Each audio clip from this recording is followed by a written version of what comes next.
জামাতে নামাজ পড়ার সময় তাকবীরে তাহরিমা ছাড়া বাকি তাকবীরগুলো না দিলে নামাজে কোনো সমস্যা হবে কিনা? কবর কিভাবে খুঁড়তে হয় এবং কিভাবে দিতে হয়, নিয়ম কি? শুকনো নাপাক কাপড় ড্রয়ারে রাখলে কি ড্রয়ার নাপাক হয়ে যাবে? পারিবারিকভাবে বিয়ে হওয়ার পর স্ত্রীকে বলে স্বামী তোমাকে আমার পছন্দ হয়নি, এমন অবস্থায় স্ত্রীর করণীয় কি? শাকিল আহমেদ খান আপনি লিখেছেন, আমার সামনে পরীক্ষা, এমন কোনো আমল আছে কি না পরীক্ষার আগে যা করলে আল্লাহর রহমতে পরীক্ষা ভালোভাবে দিতে পারবো? ইয়াজুজ মাজুজ সম্প্রদায় কারা এবং তারা কোথায় আছে, কখন তারা আত্মপ্রকাশ করবে? আব্দুর রহিম আপনি লিখেছেন, জোহরের সুন্নত 4 রাকাত একসাথে পড়বো নাকি 2 রাকাত করে পড়বো? আমাদের ইসলামের সুন্নতে খাতনার বিধানটা কি? কেউ যদি নবমুসলিম হন তার কি সুন্নতে খাতনা করতে হবে? অস্বাভাবিক শীত পড়ছে, আমার বাবা বয়োবৃদ্ধ মানুষ, এই পরিস্থিতিতে তিনি ওযু না করে তায়াম্মুম করে নামাজ পড়তে পারবেন কিনা? ইয়াজুজ মাজুজ সম্প্রদায় কারা এবং তারা কোথায় আছে, কখন তারা আত্মপ্রকাশ করবে?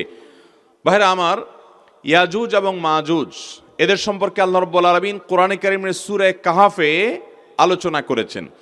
ইয়াজুজ এবং মাজুজ এ দুটি সম্প্রদায় মানুষেরই একটা বিশেষ দুটি সম্প্রদায়। আদম আলাইহিস সালামের সন্তান আমরা যারা মানুষ হিসেবে পৃথিবীতে আছি, আমাদের পাশাপাশি অবিকল মানুষের মতোই মানুষেরই আরও দুটি বিশেষ ধরন আছে, যাদেরকে বলা হয়, একটাকে বলা হয় ইয়াজুজ আর একটা বলা হয় মাজুজ। এটা আদম আলাইহিস সালামের বংশেরই 3টা ধারা বলতে পারেন। একটা হলো এই সাধারণ মানুষ, আর একটা হলো ইয়াজুজ এবং মাজুজ। তারাও মানুষেরই দুটি ধরন। এই ইয়াজুজ মাজুজ তাদের সংখ্যা সাধারণ মানুষের তুলনায় অনেক বেশি, এবং এই মানুষগুলো ইয়াজুজ মাজুজ তারা সাধারণ মানুষের উপরে জুলুম নিপীড়ন, তাদের অনেক শক্তি সামর্থ্য আছে, তারা যা খুশি তা করার মতো ওইরকম দৈহিক শক্তি আল্লাহ তাদেরকে দিয়ে রেখেছেন। তারা জুলুম নিপীড়ন করত। জুলকারনাইন নামক একজন শাসক ছিলেন হাজার হাজার বছর আগে। কোরআন সেই শাসকের ইতিহাস বর্ণনা করেছে।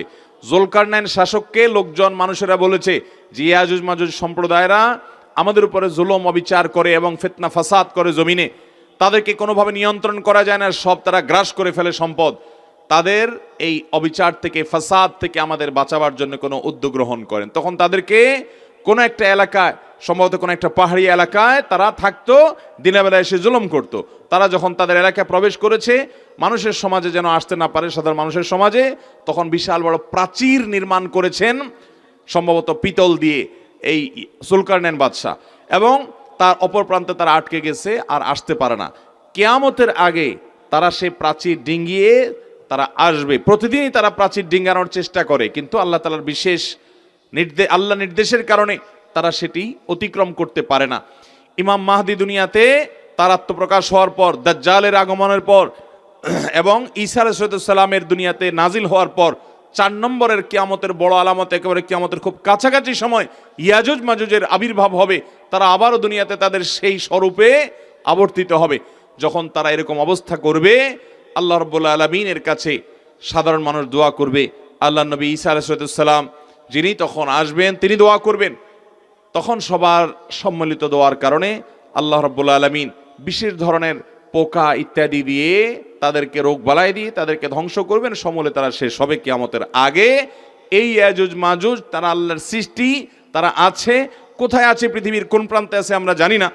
কেউ হয়তো বলবেন যে আজকে পৃথিবীতে স্যাটেলাইটের মাধ্যমে গোটা পৃথিবীর চতুর্পাশে, মাটির নিচে কোথায় কি আছে সব বের করা গেছে, তাহলে ইয়াজুজ মাজুজ সম্পর্কে তারা কোনো কিছু বের করতে পারে না, এটা সত্য হয় কিভাবে? মনে রাখবেন, পৃথিবীতে বিজ্ঞানের বহু আবিষ্কার কোরআন নাজিলের শত শত হাজার হাজার বছর পর কোরআনের অনেক কথাকে প্রমাণ করেছে। আল্লাহ তাআলা কোরআনে বলেছেন, মানুষ ঘোড়া গাধা এই সমস্ত পশু, এগুলোর উপরে বাহন, এগুলোকে ব্যবহার করে এগুলো দিয়ে চলাফেরা করে। এবং এই আয়াতের শেষে আল্লাহ তাআলা বলেছেন এরকম আরো অনেক বাহন হবে, বা এমন আরো অনেক বাহন যেগুলোর কথা তোমরা জানো না। আজ আমরা বাস, ট্রেন, গাড়ি, আমরা বিভিন্ন ইঞ্জিন চালিত নৌকা, আমরা দেখতে পাচ্ছি বিমান, বিভিন্ন রকমের রকেট ইত্যাদি। অথচ আল্লাহ তাআলা সেই আয়াতের মধ্যে ইন্ডিকেট করে রেখেছেন যে সমস্ত বাহন তোমরা আজকে ব্যবহার করছো, ঘোড়া গাধা ইত্যাদি, ওটের পিঠে বহন করছো, তোমরা সফর করছো, এক সময় এগুলো ছাড়া আরো অনেক কিছু আসবে, সেই ইঙ্গিত আল্লাহ তাআলা আয়াতে দিয়ে রেখেছেন। এরকম বহু বিষয় কোরআনে বলেছে যেগুলো বাস্তবায়ন শত শত হাজার হাজার বছর পরে হয়েছে, মানুষ বুঝতে পারে নাই। বান্দার সমস্ত আমলগুলোকে আল্লাহ তাআলা উপস্থিত করবেন কিয়ামতের ময়দানে, দেখাবেন। কিভাবে দেখাবেন?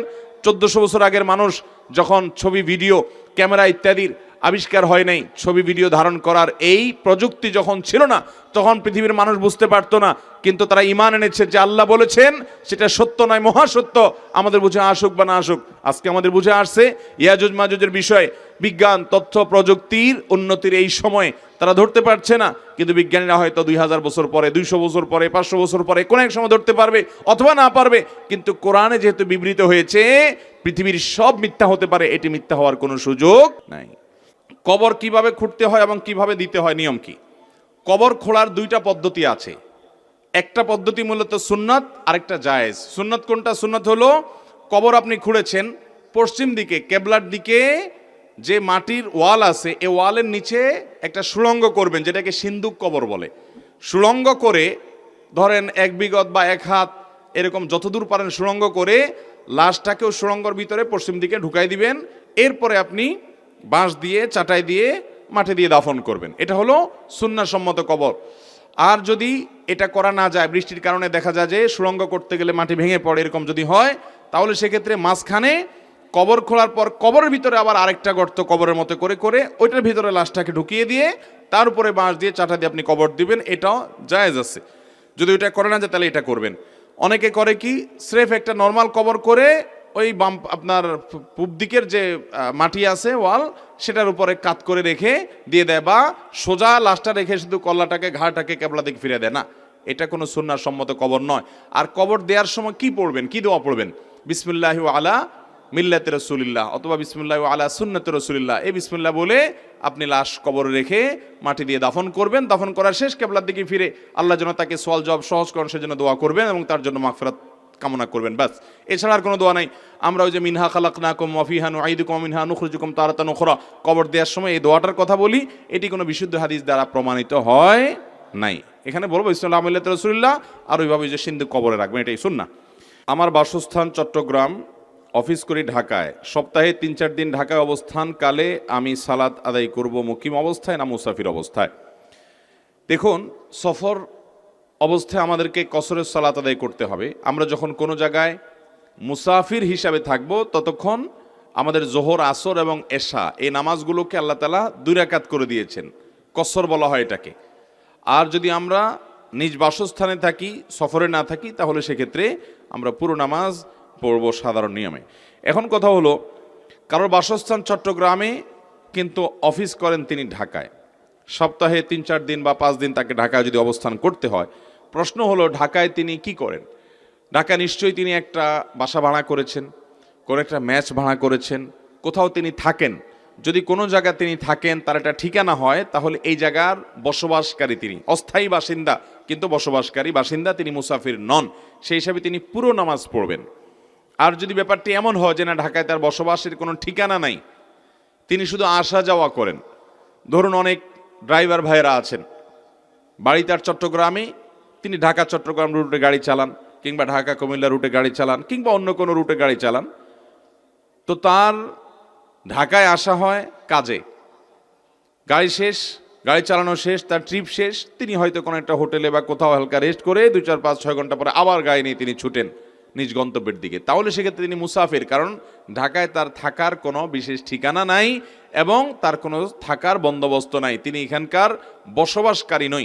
বসবাসকারী 2 প্রকার, একটা স্থায়ী, একটা অস্থায়ী। আপনি স্থায়ী ঠিকানা থাকলেও পুরো নামাজ পড়বেন, আর অস্থায়ী ঠিকানা থাকলেও আপনাকে পুরো নামাজ পড়তে হবে। এবার আপনি দেখবেন যে আপনি যেখানকার জন্য প্রশ্ন করছেন সেখানে আপনি কি স্থায়ী বাসিন্দা নাকি অস্থায়ী বাসিন্দা। যদি আপনার স্থায়ী ঠিকানা হয় চট্টগ্রাম, তাহলে তো আপনি সেখানকার অস্থায়ী বাসিন্দা। অস্থায়ী বাসিন্দা হলে আপনি ভাড়াটিয়া হতে পারেন, সেটা হতে পারে একটা ম্যাচ, তাহলে সেক্ষেত্রে আপনি সেখানে পুরো নামাজ পড়বেন। আর যদি আপনি স্থায়ী বাসিন্দাও নন, অস্থায়ী বাসিন্দাও নন সেখানে, বরং সেখানে আসা যাওয়া করেন, 2 দিন 4 দিন থাকেন, আবার চলে যান, এবং থাকেন অন্য কারোর কোনো জায়গায়, কোনো হোটেলে, তাহলে সেক্ষেত্রে আপনি সেখানকার বসবাসকারী অস্থায়ী বাসিন্দাও নন, যার কারণে সেখানে আপনি মুসাফিরের নামাজ পড়বেন। একজন মানুষ তিনি ঢাকা শহরে ফ্যামিলি নিয়ে হোক বা একাকী হোক বাসা ভাড়া নিয়েছেন, মেজ ভাড়া নিয়েছেন, তাহলে তিনি এটার অস্থায়ী বাসিন্দা। আবার একজন মানুষের স্থায়ী ঠিকানা পরিবর্তন হতে পারে। একসময় তার গ্রামে স্থায়ী ঠিকানা ছিল, এখন গ্রাম থেকে তিনি জমা বিক্রি করে শহরে ফ্ল্যাট কিনেছেন, বাড়ি করেছেন, বা তার পাসপোর্টে এনআইডিতে সব জায়গায় স্থায়ী ঠিকানা পরিবর্তন করে দিয়েছেন এবং গ্রামে আর তার শিফট করার কোনো পরিকল্পনা নাই, তাহলে তার স্থায়ী ঠিকানা এখন পরিবর্তন হবে। এ ভদ্রলোক পরবর্তীতে গ্রামে এলে সেখানে মুসাফির থাকবেন, কারণ সেটা তার স্থায়ী ঠিকানা না, আর বর্তমান ঠিকানা তো নাই, কারণ তিনি শহরে বসবাস করেন। অতএব সেখানে তিনি মুসাফিরের নামাজ পড়বেন। আর যদি এমন হয়, অনেক প্রবাসী আছেন, সৌদি আরবে থাকেন, মিডল ইস্টে থাকেন, ইউরোপে থাকেন, তখন আপনার সেই দেশে থাকার ব্যবস্থা আছে, আপনি সেখানে অস্থায়ী বাসিন্দা কিংবা সেখানকার আপনি স্থায়ী বাসিন্দাও হতে পারেন। আবার দেশে আসছেন, গ্রামে আপনার জমি জমা আছে, ঘরবাড়ি আছে, এটাও আপনার দেশের স্থায়ী ঠিকানা, এখানে আপনি পুরো নামাজ পড়বেন, যার কারণে এখানে মুসাফিরের নামাজ পড়বেন না। পারিবারিকভাবে বিয়ে হওয়ার পর স্ত্রীকে বলে স্বামী তোমাকে আমার পছন্দ হয়নি, এমন অবস্থায় স্ত্রীর করণীয় কি? অনেক স্বামী অনেক স্ত্রীর মধ্যে এই রোগ আছে যে বিয়ের পর বলে দেখো তোমাকে আসলে আমার পছন্দ হয় নাই, মা বাবার পছন্দে বিয়ে করছি, আমার আসলে ভালো লাগে নাই, তারপরেও করছি আমি। এরকম অনেক অমানুষ ছোট লোক স্বামী, ছোট লোক স্ত্রী আছে না নাই? বিয়ের পরে আপনি এই কথা বলার রাইট আপনাকে ইসলাম দেয় নাই। এটা আপনি বলা মানে একটা লোককে অপমান করা, অসম্মান করা, তুচ্ছতাচ্ছিল্য করা। আল্লাহ বলেছেন ওয়াশিরুহুন্না বিল মারুফ, তোমরা তোমাদের বউদের সাথে, স্ত্রীদের সাথে সুন্দরভাবে জীবন যাপন করবে। এটা সুন্দরভাবে জীবন যাপন হতে পারে না যে আপনি তাকে বললেন তোমাকে আমার পছন্দ হয় না, তারপর আমি বিয়ে করছি। আপনাকে বিয়ে করতে বলছে কে? আপনার যদি অপছন্দ হয় আপনি তখনই বাধা দেওয়া দরকার ছিল, আপনি তখন বিয়ে করে এখন বলতেছেন আমার তোমাকে পছন্দ হয় নাই। এটা অবশ্যই একটি ন্যাক্কারজনক কাজ, গুনাহের কাজ, পাপের কাজ। এগুলোর কারণে আমাদের আমল বরবাদ হয়। আল্লাহ তাআলা আমাদের সবাইকে দাম্পত্য জীবনে সুখী হওয়ার জন্য এই সমস্ত ছোট লোকে পরিহার করার তৌফিক দান করুন। দাম্পত্য জীবনে সুখী হওয়ার জন্য দুইটা জিনিস লাগবে। কয়টা জিনিস ভাই? একটা হলো সবর, আর একটা হলো শুকর। একটা হলো সবর, আর একটা হলো আপনি যার সাথে জীবন যাপন করছেন, সংসার করছেন, তার কিছু ভুলভাল দেখছেন, সবর করবেন। ভালো কিছু পাইছেন, শুকর আদায় করবেন। এছাড়া আপনি কখনো দাম্পত্য জীবনে সুখী হতে পারবেন? আমার বিয়ের বয়স 11 বছর হয়েছে, কিন্তু আমার কোনো বাচ্চা হয় নাই।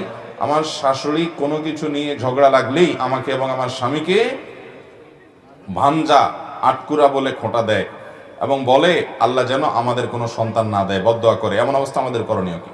ভালো করে শুনে রাখেন। অনেক এলাকাতে এটা আছে যে কারো ছেলে মেয়ে না হলে তাকে আটকুরা, ভাঞ্জা, এটা সেটা, আরো কি জানি বলে, এরকম বিভিন্ন কথা বলে।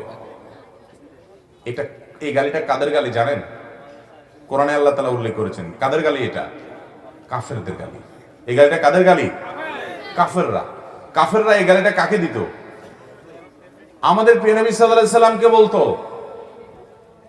কেন বলতো? কারণ ওনার কোনো ছেলে বেঁচে ছিল না।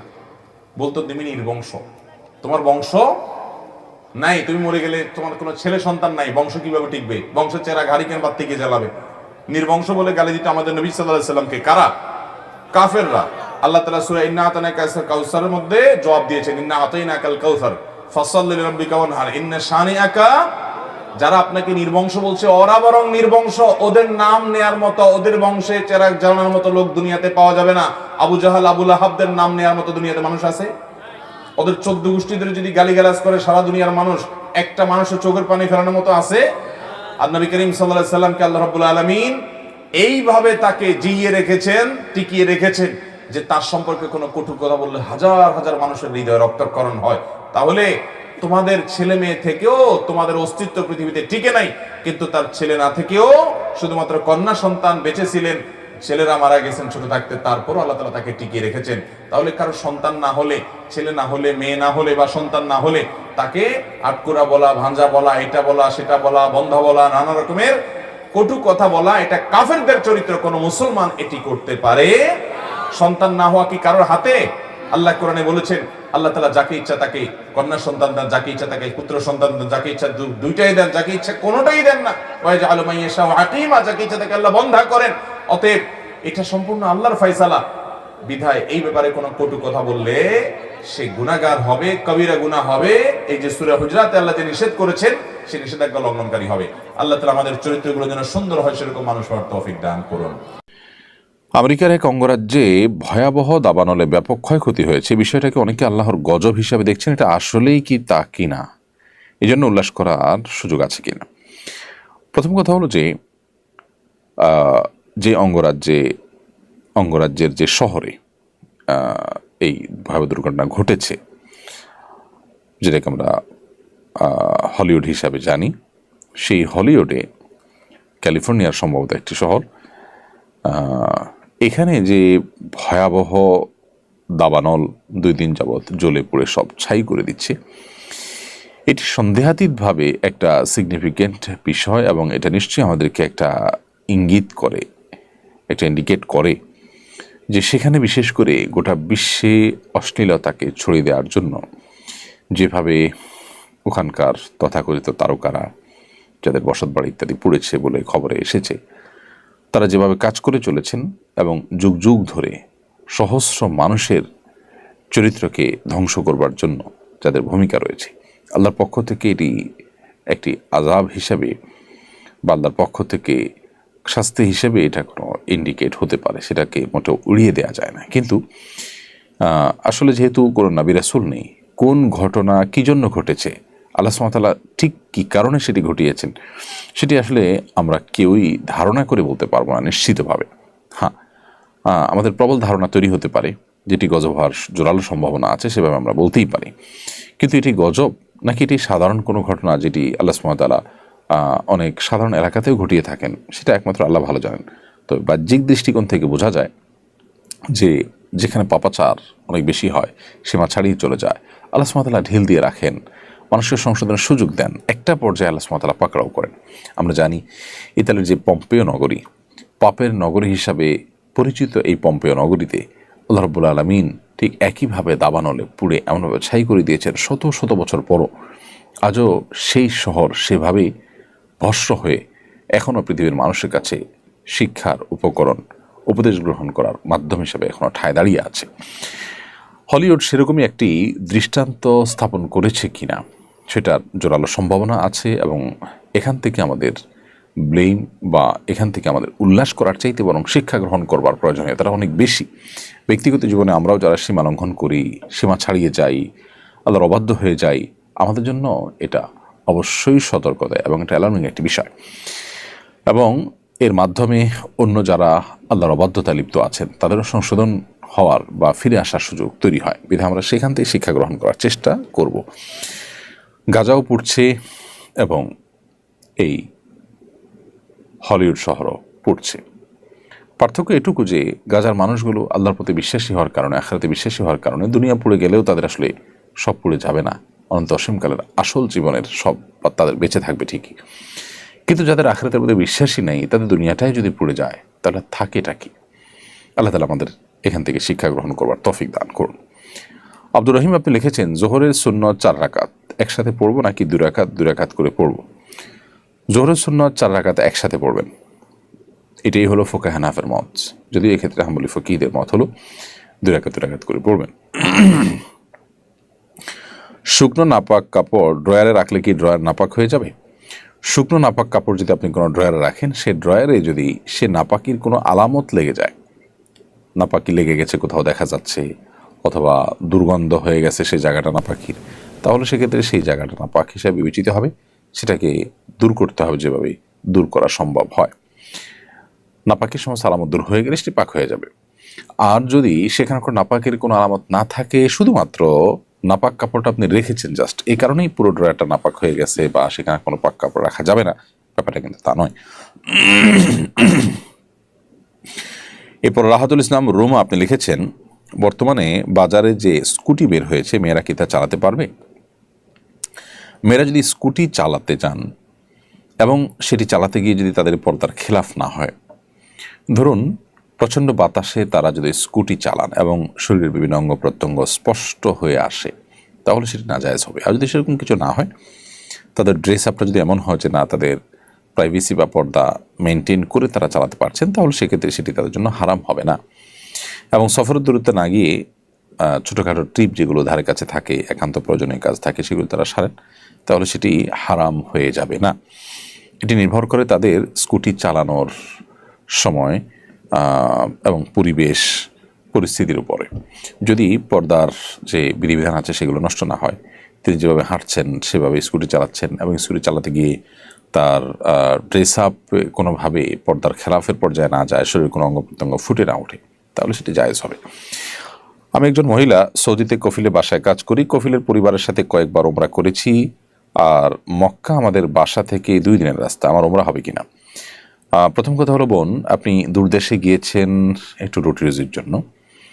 যারা আপনাকে মাহারাম ছাড়া সেখানে নিয়েছেন সে সৌদিয়ানরা, তারা যেরকম গুনাহগার, এবে ক্ষেত্রে আপনি নিজেও গুনাহগার হবেন মাহারাম ছাড়া সেখানে সফর করার কারণে।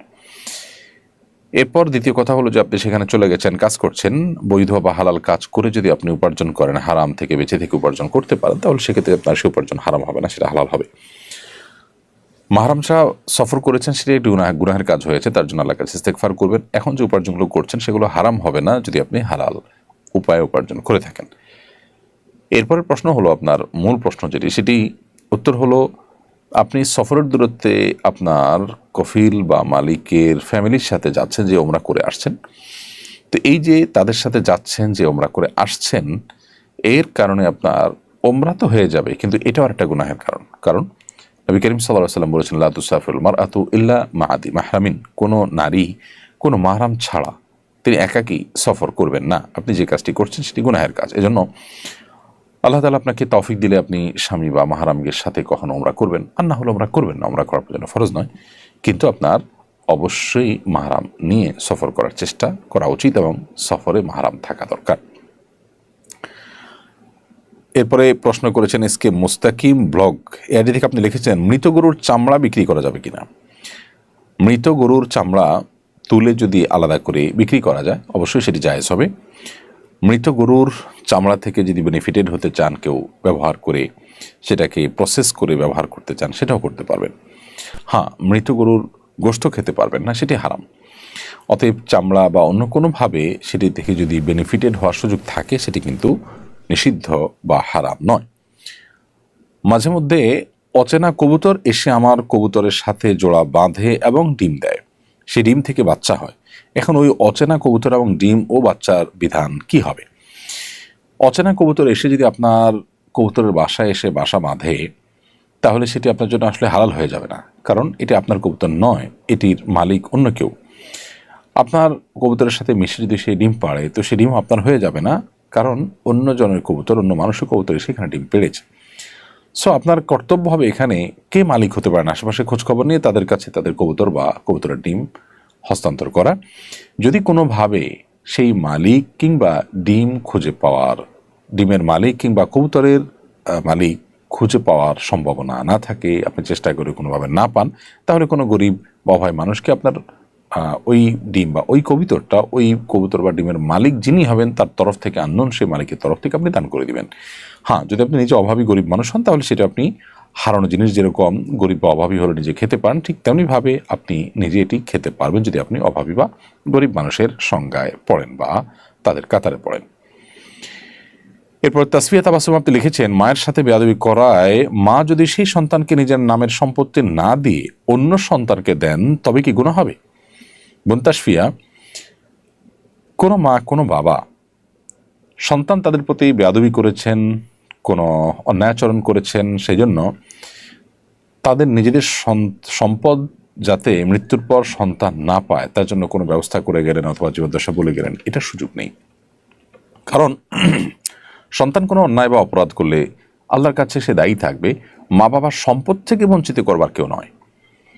কারণ সম্পদ থেকে বঞ্চিত করার কোনো অপশন শরীয়তে নেই। আপনি সন্তান হিসাবে যখন মা বা বাবার সংসারে, তাদের বাসায়, তাদের ঘরে জন্মগ্রহণ করেছেন, বাই ডিফল্ট অ্যাজ এ সন্তান আপনার অধিকার হয়ে গেছে তাদের সম্পদের ভাগ পাওয়া। এখানে তারা চাইলেও আপনাকে সম্পদ থেকে বঞ্চিত করতে পারবেন না। ওয়ারিশ সূত্র যেটি, সেটি হলো যে বাবা মায়ের ঔরসে তাদের গর্ভে জন্মগ্রহণ করেছেন, সো সন্তান হিসাবে আপনি তাদের সম্পদের প্রাপ্য অধিকার আপনার চলে আসবে যতক্ষণ আপনি মুসলমান থাকবেন। কেউ মোরতাদ হয়ে গেছে, ইসলাম ত্যাগ করে চলেছে, তখন সে আর ওয়ারিশ থাকে না। সো এখানে অনেক মা বাবা যে তেজ্যপুত্র করেন বা সন্তানকে সম্পদ থেকে বঞ্চিত করেন, এই কাজগুলো অনুচিত, অন্যায় কাজ। সন্তান কোনো অন্যায় করে থাকলে সেটি আলাদা বিষয়, আল্লাহর কাছে তার বিচার হবে, কিন্তু তাকে সম্পদ থেকে বঞ্চিত করতে পারবেন না, বা সন্তান হিসাবে তাকে তেজ্যপুত্র তথাকথিত এটাও আপনি করতে পারবেন না। আমাদের ইসলামের সুন্নতে খাতনার বিধানটা কি? কেউ যদি নবমুসলিম হন, তার কি সুন্নতে খাতনা করতে হবে? খুব দরকারি একটি প্রশ্ন। সুন্নতে খাতনা ইসলামের অন্যতম একটি শিআর এবং নিদর্শন, মুসলমানিত্বের নিদর্শন হলো খাতনা করা, যেটাকে মুসলমানি করা বলি আমরা, চর্মছেদন করা বলা হয়। তো এই মুসলমানে করা বা সুন্না খাতনা যেটাকে বলা হয়, এই খাতনাটা বিভিন্ন নবী রাসূলদের যুগ যুগ ধরে আসা সকল নবী রাসূলদের সুন্নাত ছিল, এবং এটাকে নবী সাল্লাল্লাহু আলাইহি সাল্লাম বলেছেন মিন সুনানিল ফিতরা, প্রকৃতিগত সুন্নাত হলো কয়েকটি, এর ভিতরে একটা হলো খাতনা করা। বাচ্চা একটা নির্দিষ্ট বাচ্চা জন্মের পর, এমনকি ছেলের পাশাপাশি মেয়েদেরও খাতনা করার কথা হাদিসে আছে, এবং ফুকাহা কেরাম অনেকেই মেয়েদেরও খাতনা করার বিধান এর কথা বলেছেন, অনেকে এটাকে ওয়াজিব বলেছেন, অনেকে সুন্নত বলেছেন। তবে উলামায়ে আহনাফ এবং বিশুদ্ধ মত অনুযায়ী আপনার এটি সুন্নাহ, কিন্তু সেটা হলো গুরুত্বপূর্ণ সুন্নাহ এবং ইসলামের নিদর্শন এই টাইপের সুন্নাহ। এই জন্য সুন্নাহটা পালন করা উচিত এবং এটা ছাড়া উচিত নয়। মেয়েদের খাতনার বিষয় হলো যে আরব অঞ্চলে যে সমস্ত মেয়েরা থেকে তাদের খাতনা করতে হয়, সাধারণত আমাদের এই অঞ্চলে মেয়েদের খাতনা করার প্রয়োজন হয় না। আল্লাহ তাআলা সৃষ্টিগতভাবে তাদেরকে এমনভাবে করেছেন তাদের ছোটবেলায় খাতনা করার প্রয়োজন হয়, বাট খাতনা এটা মৌলিকভাবে পুরুষদের উপরে প্রধানত বর্তায়, এবং খাতনা করাটা অনেক ইমামরা ওয়াজিব বলেছেন, অনেকে সুন্নাহ বলেছেন। হানাফি মাযহাব অনুযায়ী সুন্নাহ এবং গুরুত্বপূর্ণ সুন্নাহ। এই সুন্নাহ কাজটি যদি কেউ না করেন, তিনি অমুসলমান ছিলেন, খাতনা হয় নাই, পরে মুসলমান হয়েছেন, তিনি ডাক্তারদের সহযোগিতা পরামর্শ নিয়ে তিনি মুসলমান হওয়ার পরে খাতনা করার ব্যবস্থা করবেন, কারণ এটি অত্যন্ত গুরুত্বপূর্ণ। যদি কোনো কারণে অসম্ভব পর্যায়ের হয়, কোনো শারীরিক অসুবিধা এমন রকম থাকে যেটা করা যাবে না, তাহলে ভিন্ন কথা, অসুবিধা নেই। বাচ্চাদের খাতনা করার বয়স কি? বয়স শরীয়ত কোনো ফিক্স করে দেয় নাই, যত আগে আপনি করতে পারেন তত ভালো। আজকাল পৃথিবীর অনেক দেশে জন্মের সাথে সাথে খাতনা করায় দেয়, সৌদি আরবে জন্মের সাথে সাথে খাতনা করায় দেয়, তাতে বাচ্চা টেরি পায় না, কোনোভাবে আঁচই করতে পারে না। আমার বাচ্চা জন্ম হয়েছে সৌদি আরবে, সে একেবারে ছোট পিচ্ছি থাকতে খাতনা করাইছে, একটা আওয়াজ কান্নাটাও করে নাই, টেরি পায় না, এমন একটা অবস্থা। তো আমাদের দেশে দেখা যায়, অবশ্য আজকাল সময় পাল্টেছে, আমরা তো ছোটবেলা দেখতাম যে বুড়া বুড়া হয়ে গেছে, 10 বছর 11 বছর হয়ে গেছে, এগুলো গ্রামে দৌড়ায় দৌড়ায় ধরে ধরে বাইন্দা বাইন্দা খাতনা করতো, ঠিক না ঠিক? ওই বেচারা চোখ টোক বেঁধে চোর ধরার মতো দৌড়ায় দৌড়ায় ধরে এনে এরপরে খাতনা করতো। না ভাই, এগুলো দরকার নেই, যত ছোট থাকতে খাতনা করা যায় তত সহজ হয়। খাতনা শুধুমাত্র ধর্মীয় দৃষ্টিকোণ থেকে করতে হয় এমন কোনো আমল নয়, বরং খাতনা এটার শারীরিক অনেক উপকারিতা আছে। আপনার খাতনা করা হলে আপনার লজ্জাস্থানের ওখানে আপনার ইনফেকশন হওয়া, পেশাবের ইত্যাদি জমে থাকা, এগুলো থেকে মানুষ বাঁচতে পারে। বাচ্চাদের দেখবেন, যেসব বাচ্চাদের এখনো খাতনা করানো হয়নি, পেশাব করার পর দেখবেন যে তাদের লজ্জাস্থানের ওখানে, পুরুষাঙ্গের ওখানে পেশাব জমে থাকে, এবং এই পেশাবটা এই যে ফাঁকে ফাঁকে পেঁচে পেঁচে জমে থাকে, এটা স্বাস্থ্যের জন্য কোনো ভালো কিছু। কিন্তু খাতনা করা হলে সেটা আর হয় না। আরও নানাবিধ এর স্বাস্থ্যগত উপকারিতাও আছে, এজন্য খাতনা করতে হবে।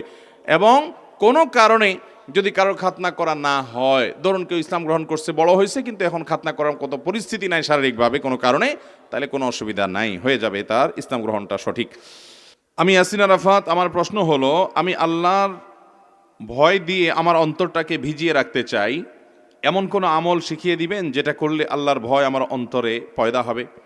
মাশাআল্লাহ, সম্ভবত একজন তরুণ, একজন যুবকের প্রশ্ন, খুবই আশা জাগা নিয়ে প্রশ্ন, যে আল্লাহর ভয়, আল্লাহ রাব্বুল আলামিনের খৌফ, এটা দিয়ে অন্তরকে তিনি সবসময় জাগ্রত করে রাখতে চান, সমৃদ্ধ করে রাখতে চান। ভাইরা আমার, দুনিয়ার কোনো মানুষের ভয়, এটা আমাদেরকে তটস্থ করে, এটা আমাদেরকে সন্ত্রস্ত করে, এটা আমাদের মধ্যে ত্রাসের সৃষ্টি করে, এটা আমাদেরকে কষ্ট দেয়। একজন সন্ত্রাসী আপনাকে খুন করবে, একজন শত্রু আপনার ক্ষতি করবে, একজন ডাকাত আপনাকে হত্যা করতে পারে, এরকম যদি ভয় থাকে, তাহলে আপনার ভিতরে অস্থিরতা কাজ করবে, আপনার কষ্ট হবে, আপনার ঘুম হবে না, আপনার পেরেশানি হবে। ভাইরা আমার, আল্লাহর ভয় এমন একটি বিষয় যে আল্লাহর ভয় যদি আপনার অন্তরে চলে আসে, আল্লাহর শপথ করে বলছি, এর মতো উপভোগ্য, এর মতো অভাবনীয় তৃপ্তি এবং স্বাদ আল্লাহর জমিনে আর কিছুতে আপনি পাবেন না।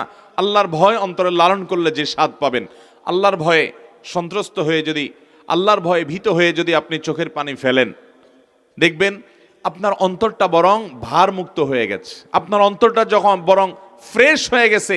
আর যদি আল্লাহর ভয় ছাড়া অন্য কোনো মানুষের ভয় আপনার চোখের পানি আসে, আপনি আরো অস্থির হবেন, আরো পেরেশান হবেন, আরো ডিপ্রেসড হবেন।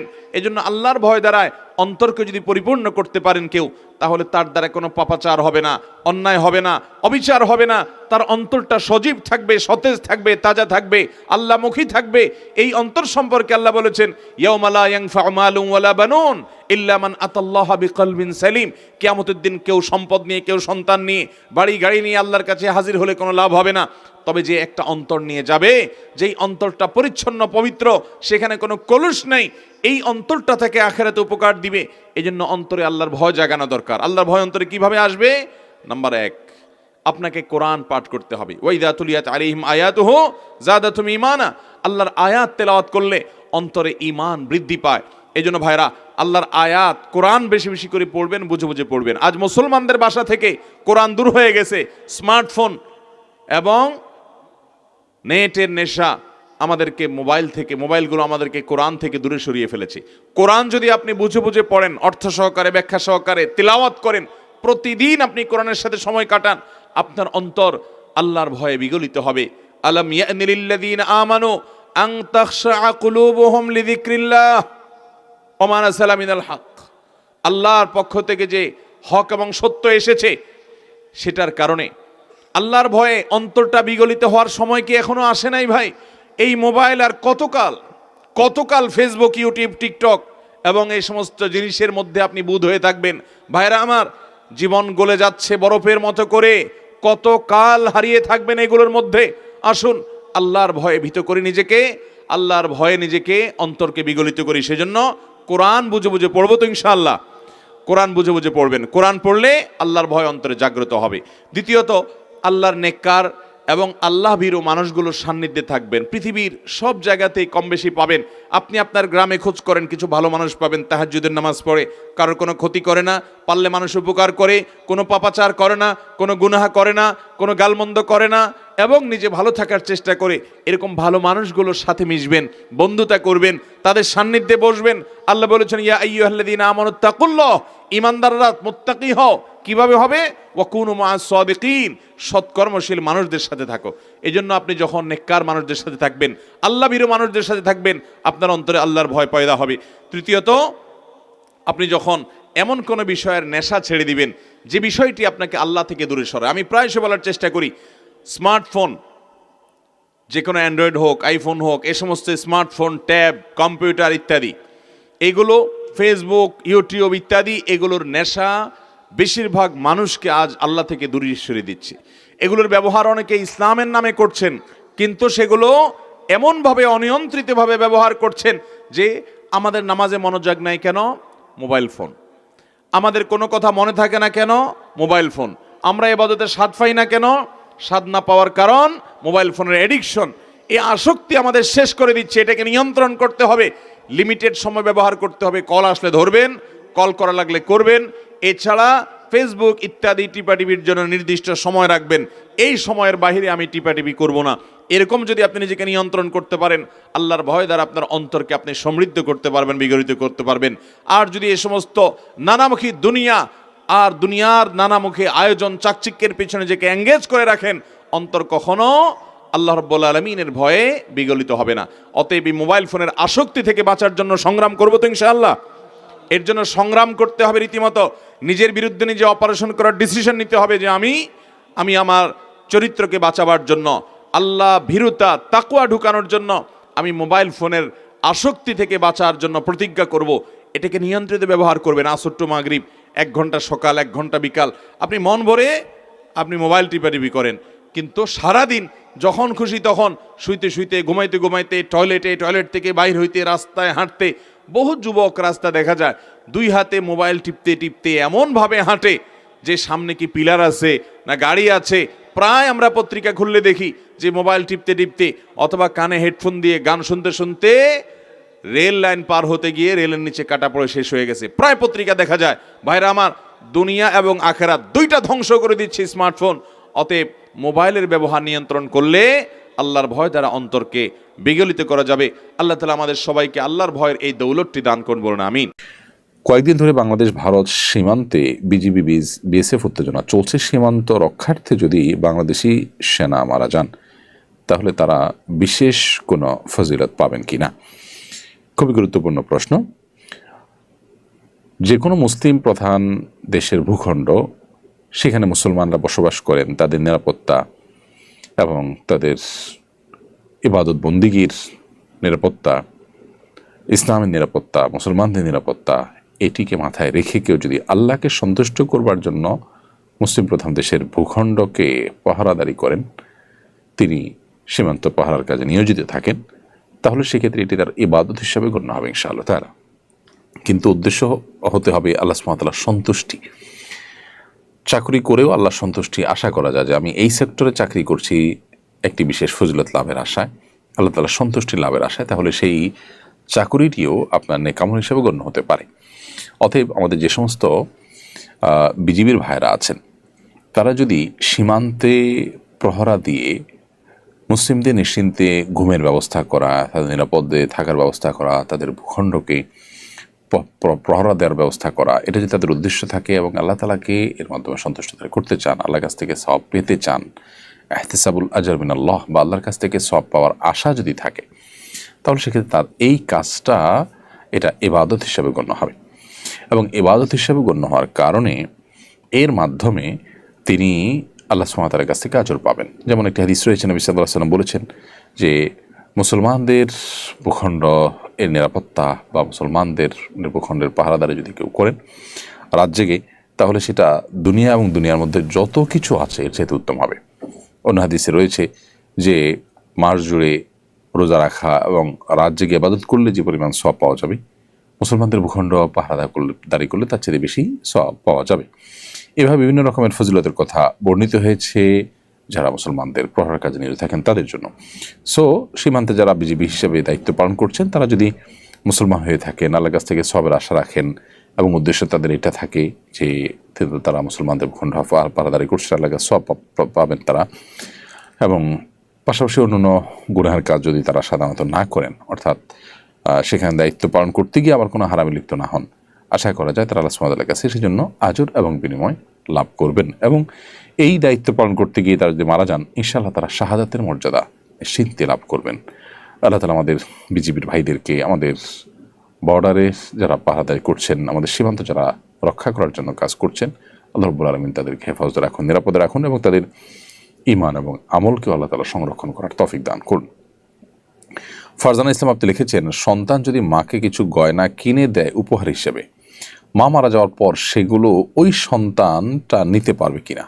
সব ভাই বোনদের মাঝে ভাগ, নাকি সব ভাই বোনদের মধ্যে ভাগ করে দিতে হবে, বা ওরাও মায়ের এই গয়নার হকদার হবে? বাবা বেঁচে থাকলে কি উনিই এটার মালিক হবেন? বোন ফারজানা, আপনি সন্তান হিসাবে আপনার মাকে কোনো গহনা দিয়েছেন, উপহার হিসাবে দেওয়ার ফলে এটার মালিক আপনার মা হয়ে গেছেন।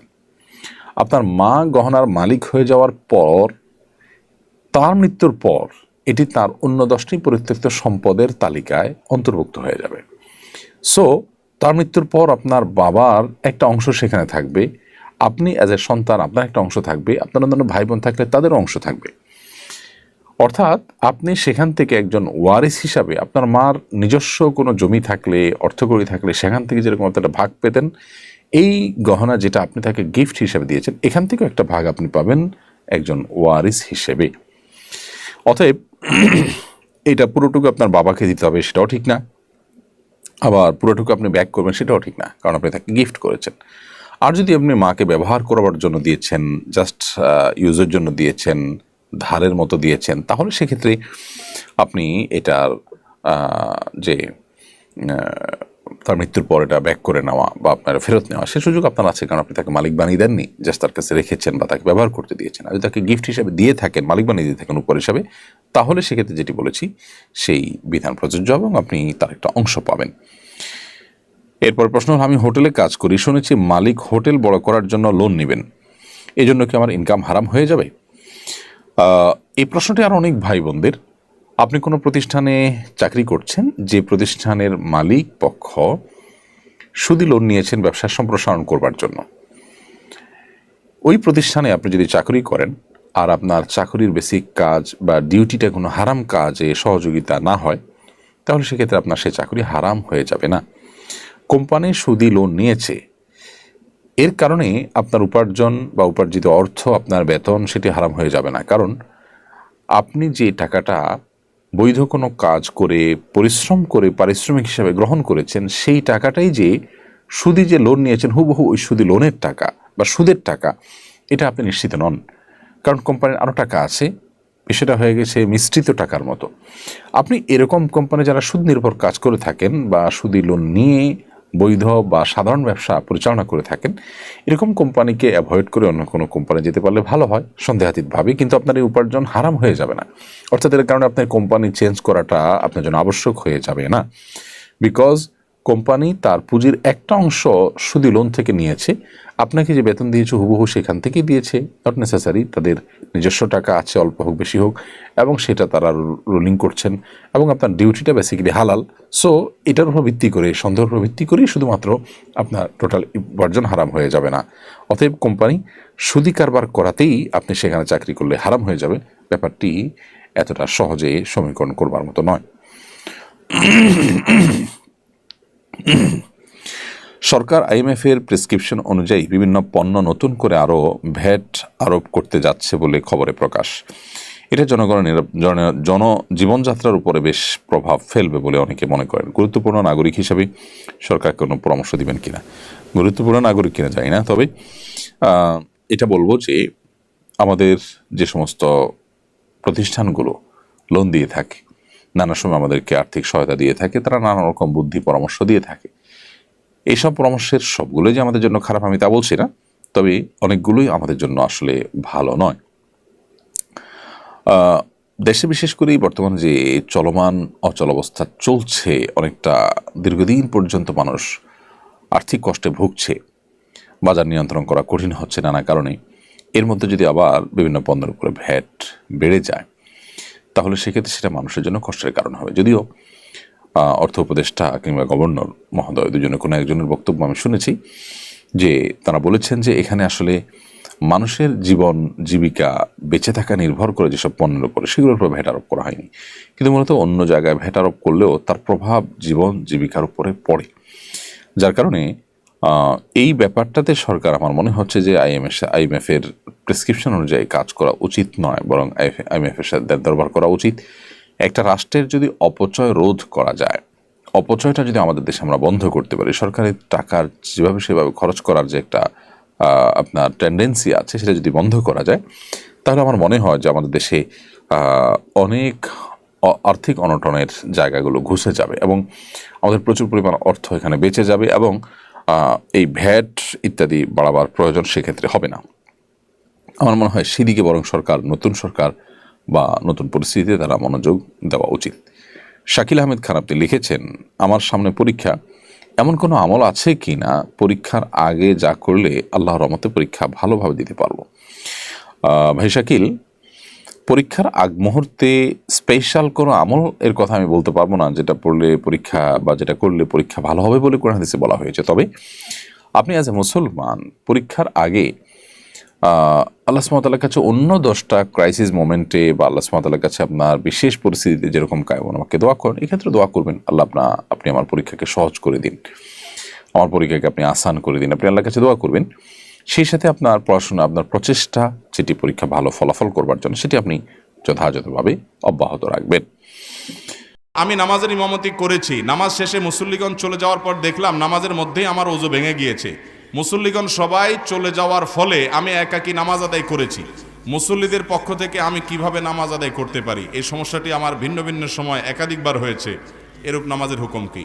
আল্লাহ মাফ করুন, কোনো ইমাম সাহেব যদি নামাজ পড়ার পরে টের পাইলেন যে তার ওযু হয়ই নাই, অথবা ওযু ছাড়া তিনি নামাজ পড়ছেন, তাহলে সেক্ষেত্রে নামাজের পর তিনি ওই নামাজ নিজে একা দোহরাইলে হবে না, মুক্তাদিরকে ঘোষণা করতে হবে যে তোমরা ভাইয়েরা, আমার এই ভুলের কারণে নামাজটা হয় নাই, আপনারা আবার নামাজটা পড়তে হবে।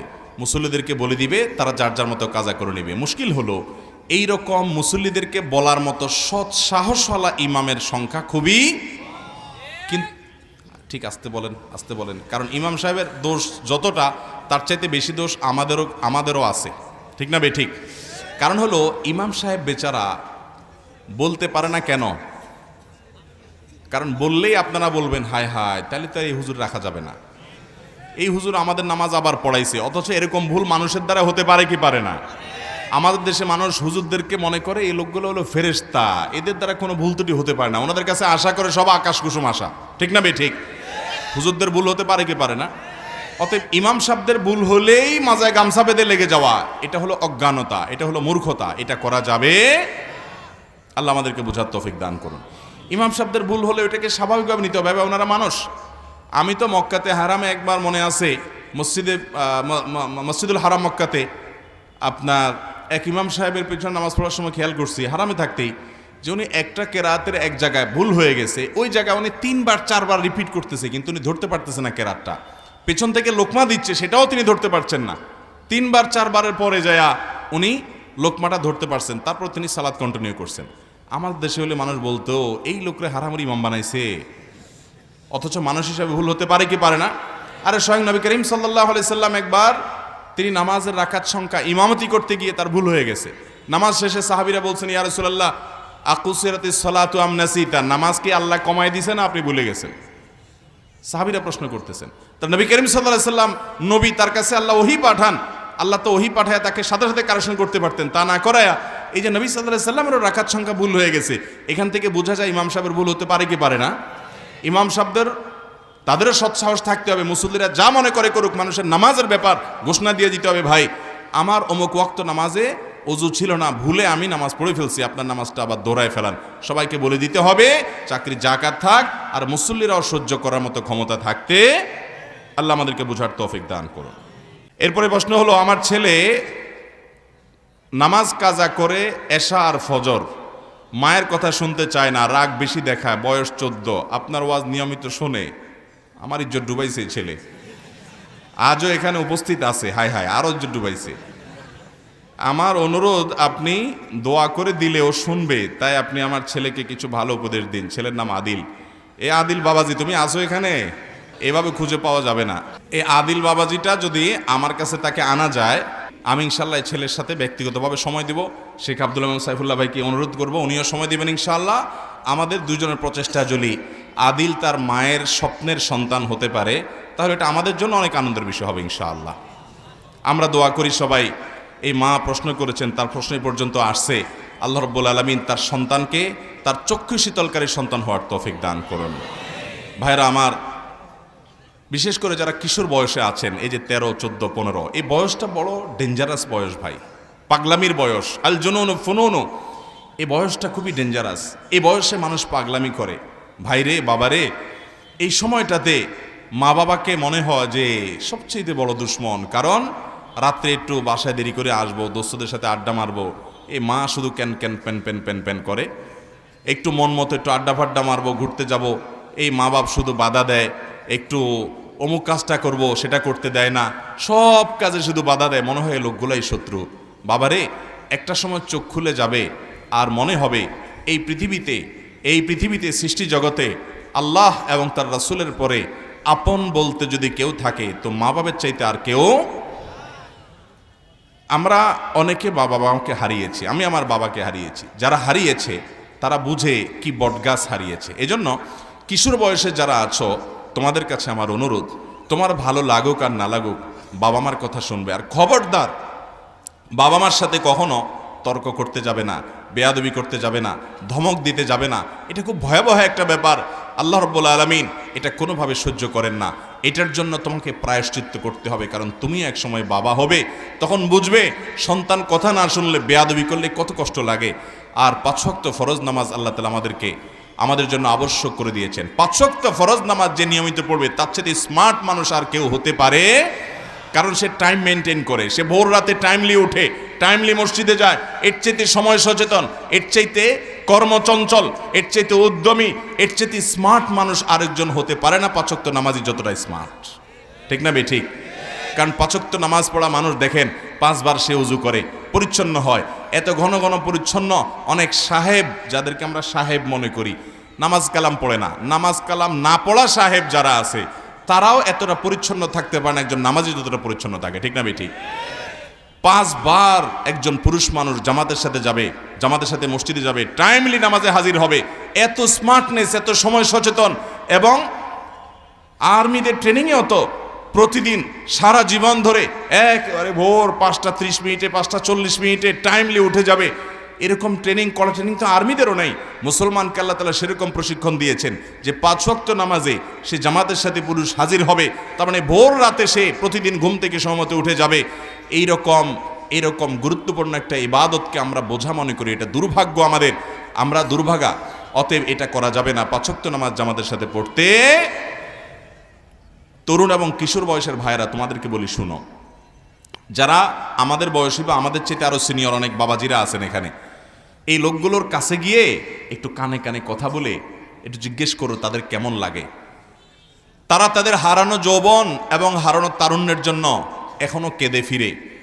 আলী রাদিয়াল্লাহু তাআলা আনহুর দিকে একটি কবিতা সম্বন্ধ করা হয়, তার কবিতা। এটা বলা হয়, তিনি বলেছেন নাকি, বাকাইতু আলা শাবাবিন ক্বাদ তাওয়াল্লা ফায়া লাইতা শাবাব লানা ইয়াউদ। আমার ফেলে আসা তারুণ্যকে আমি খুব মিস করি, সেজন্য আমার চোখের পানি আসে। ফায়া লাইতা শাবাব লানা ইয়াউদ, যদি আফসোস সেই তারুণ্য একটু ফিরে পেতাম আবার। ওয়ালাউ কানা শাবাবু ইউবাউ বাইআন লা আতাইতুল মুবাইআ মা ইউরিদু। তারুণ্য আর যৌবনকাল, কিশোর বয়সটা যদি টাকা দিয়ে কেনা যেত, আমি আমার সব সম্পদ দিয়ে হলো সেটা একটু আবার ফেরত আনার চেষ্টা করতাম। ওয়ালাকিন্নাশ শাবাবা ইযা তাওয়াল্লা আলা শারাফিন ফামাতলাবুহু বাঈদু। কিন্তু একবার যৌবন চলে গেলে আর সেটা ফিরে কখনো।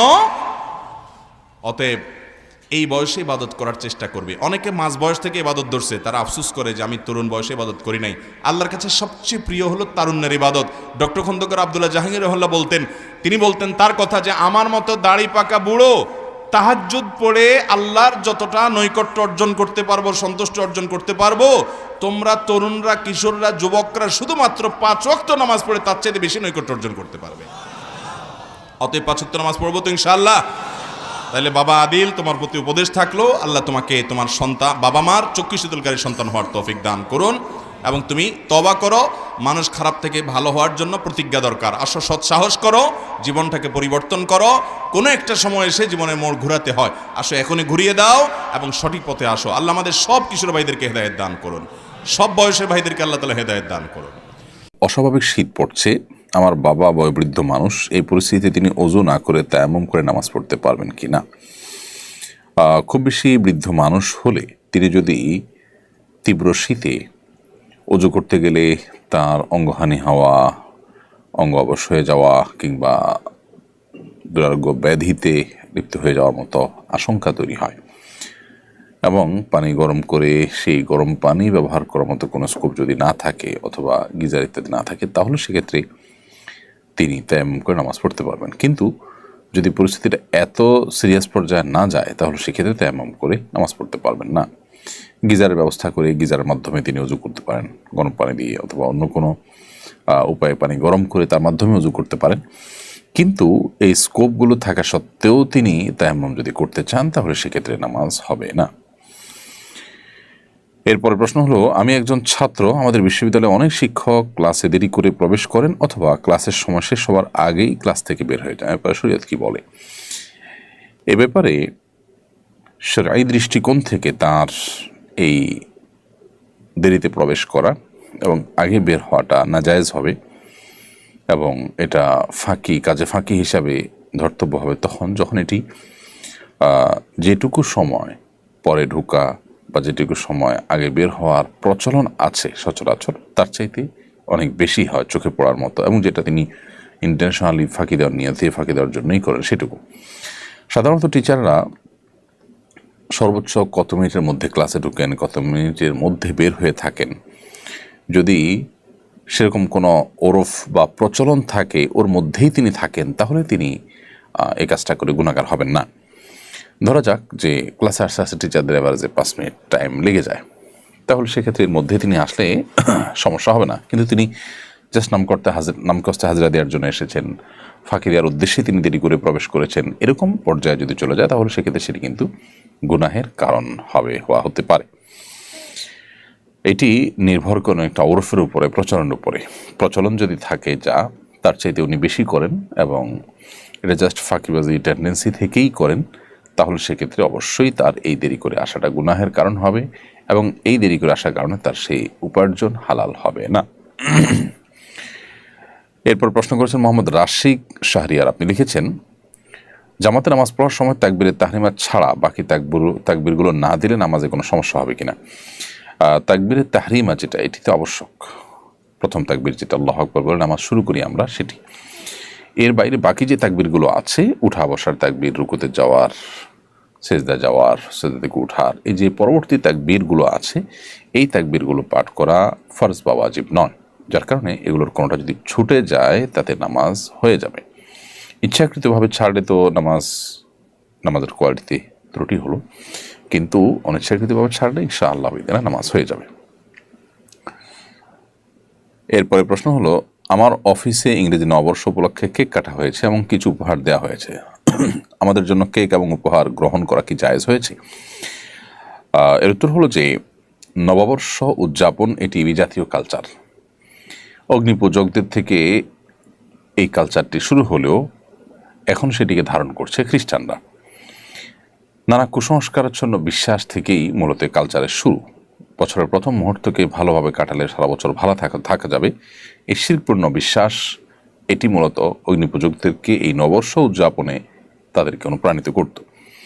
তো সেরকম একটি ভুল এবং কুসংস্কারাচ্ছন্ন বোধ আকিদার উপর নির্ভর একটি বিশ্বাসকে কেন্দ্র করে আনন্দ অনুষ্ঠান করা, তার জন্য ভুরিভোজ ইত্যাদি করা, এটাও সেই দৃষ্টিকোণ থেকে নাজায়েজ। এবং এটাই কেন্দ্র করে যে কেক কাটা হয়েছে, উপহার দেওয়া হয়েছে, বিশেষ করে নববর্ষ উদযাপনের যে উপহার সেটি একজন মুসলমান হিসাবে অ্যাভয়েড করাই হলো আমাদের কর্তব্য, যেহেতু বিজাতীয় কালচারকে আমরা অ্যাভয়েড করতে হবে। নবী সাল্লাল্লাহু আলাইহি ওয়াসাল্লাম বলেছেন, মান তাশাব্বাহা বিকওমিন ফাহুয়া মিনহুম, যে ব্যক্তি কোনো জাতির অন্য ধর্মাবলম্বী মানুষদের সাদৃশ্য গ্রহণ করবে, তাদের কোনো সংস্কৃতি, কৃষ্টি, কালচারের, সে তাদের অন্তর্ভুক্ত হবে। সেই জায়গা থেকে এ ধরনের উপহার উপঢৌকনকে অ্যাভয়েড করতে পারলে ভালোভাবে অ্যাভয়েড করতে পারা উচিত, আমাদের অ্যাভয়েড করা দরকার।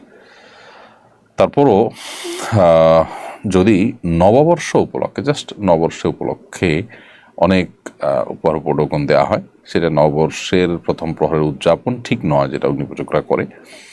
তো সেটা যদি হয়, সেটাকে আসলে বলা যেতে পারে এইটা আপনার ওইভাবে অগ্নিপূজকদের যেরকম প্রথম প্রহরকে উৎসবের মাধ্যমে কাটিয়ে ভালো কিছু পাওয়ার আশা বা প্রত্যাশা, সেই উদ্দেশ্য থেকে বা সেই জায়গা থেকে হয় না, যার কারণে এটা কিছুটা ডিফারেন্ট হতে পারে এবং এটা জায়েজ হতে পারে। হাফেজ এমডি আল শাহরিয়া আপনি লিখেছেন, আমার বংশের প্রতি বছর অল্প বয়সী যুবকরা মৃত্যুবরণ করেন। আমাদের সকলের মৃত্যু হবে আমরা জানি, কিন্তু এরকম হতে থাকলে আমার বংশ তো নির্বংশ হয়ে যাবে। শোনা যায় আমার বংশে অভিশাপ আছে, তার কারণ কি এমন হয়? কারণে কি এমন হয়? ভাই আল শাহরিয়া, আপনাকে এই প্রশ্ন উত্তরে বলতে চাই, কারোর বদদোয়া লেগে ওই বংশের কোনো মানুষ বাঁচে না, এটি মনে করবার কোনো কারণ নেই। যদি কেউ কোনো অন্যায় করে থাকে, তার প্রতি কারোর মনে কষ্ট বেদনা হয়ে থাকে, মাজলুমের আর্তনাদ বা মনোবেদনার কারণে ক্ষতিগ্রস্ত হলে সে ব্যক্তি হবেন।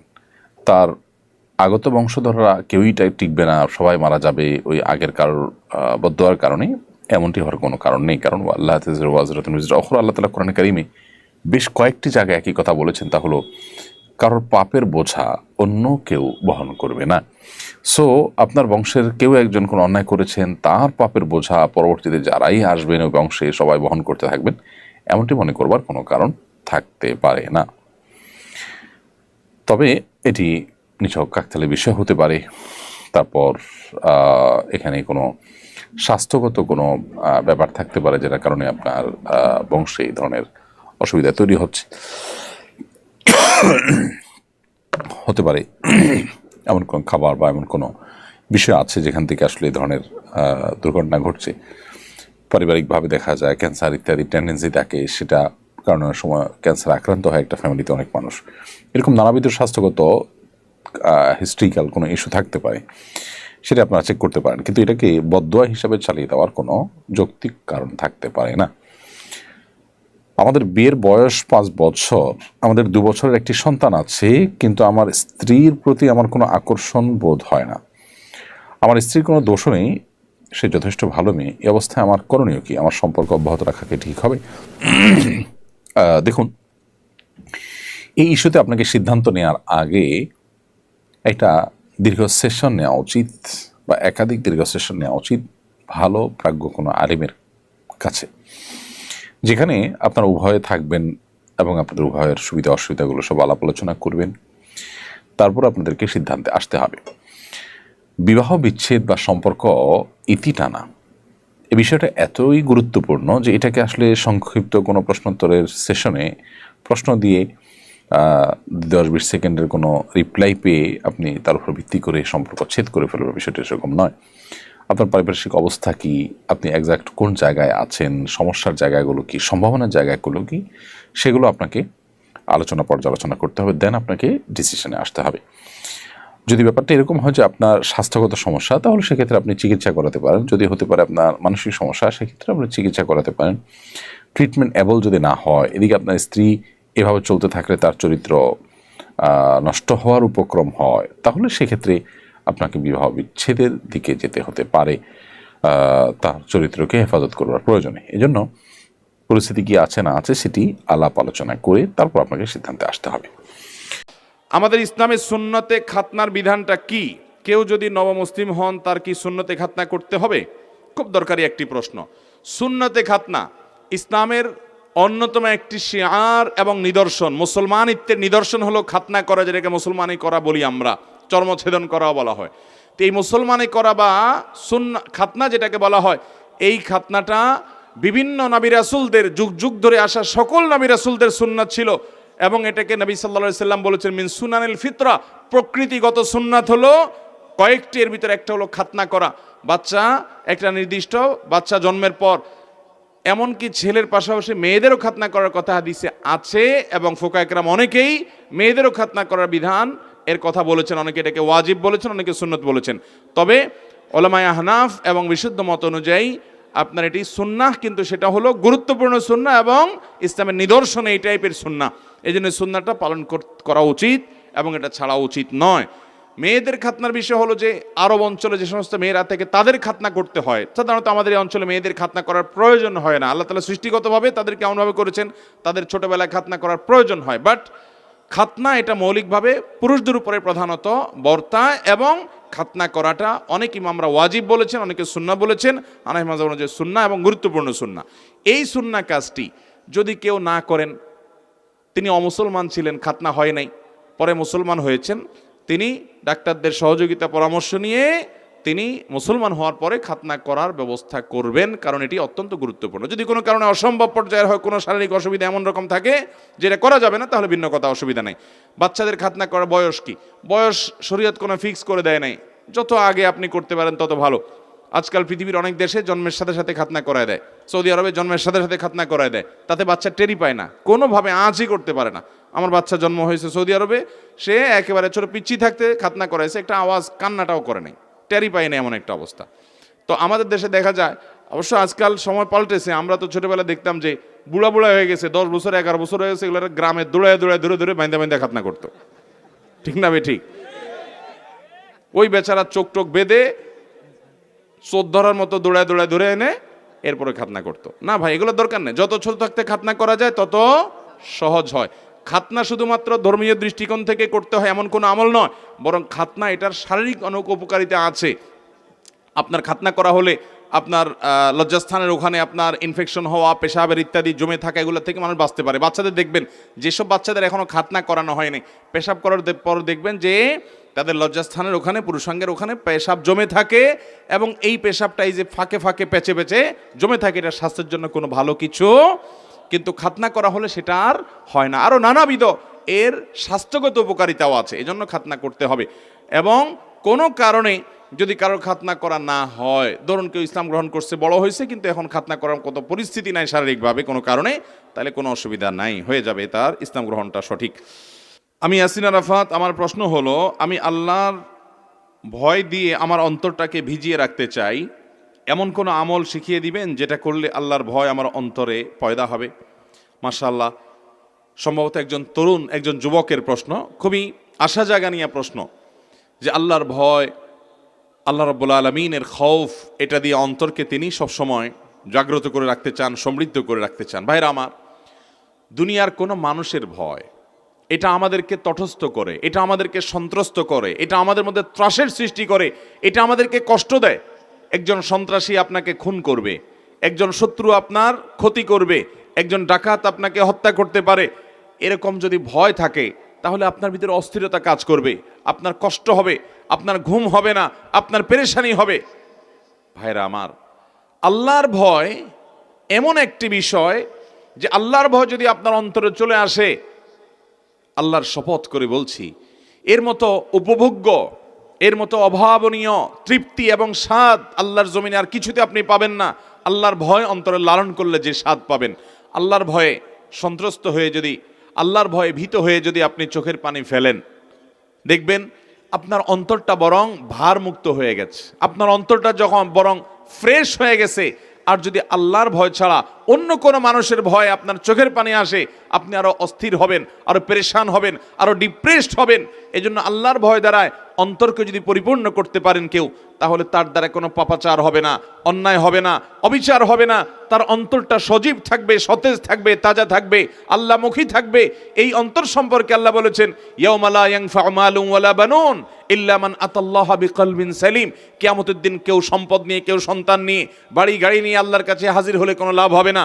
তবে যে একটা অন্তর নিয়ে যাবে, যেই অন্তরটা পরিচ্ছন্ন পবিত্র, সেখানে কোনো কলুষ নেই, এই অন্তরটা থেকে আখিরাতে উপকার দিবে। এই জন্য অন্তরে আল্লাহর ভয় জাগানো দরকার। আল্লাহর ভয় অন্তরে কিভাবে আসবে? নাম্বার 1, আপনাকে কোরআন পাঠ করতে হবে। ওয়াইদা তুলিয়াত আলাইহিম আয়াতুহু যাদাতুহুম ঈমানা। আল্লাহর আয়াত তেলাওয়াত করলে অন্তরে ঈমান বৃদ্ধি পায়। এই জন্য ভাইরা, আল্লাহর আয়াত কোরআন বেশি বেশি করে পড়বেন, বুঝে বুঝে পড়বেন। আজ মুসলমানদের বাসা থেকে কোরআন দূর হয়ে গেছে। স্মার্টফোন এবং নেটের নেশা আমাদেরকে মোবাইলগুলো আমাদেরকে কোরআন থেকে দূরে সরিয়ে ফেলেছে। কোরআন যদি আপনি বুঝে বুঝে পড়েন, অর্থ সহকারে, ব্যাখ্যা সহকারে তিলাওয়াত করেন, প্রতিদিন আপনি কোরআনের সাথে সময় কাটান, আপনার অন্তর আল্লাহর ভয়ে বিগলিত হবে। আলাম ইয়ানি লিল্লাযীনা আমানু আন তাখশা কুলুবুহুম লিযিকরিল্লাহ ওয়া মা নাযালা মিনাল হক।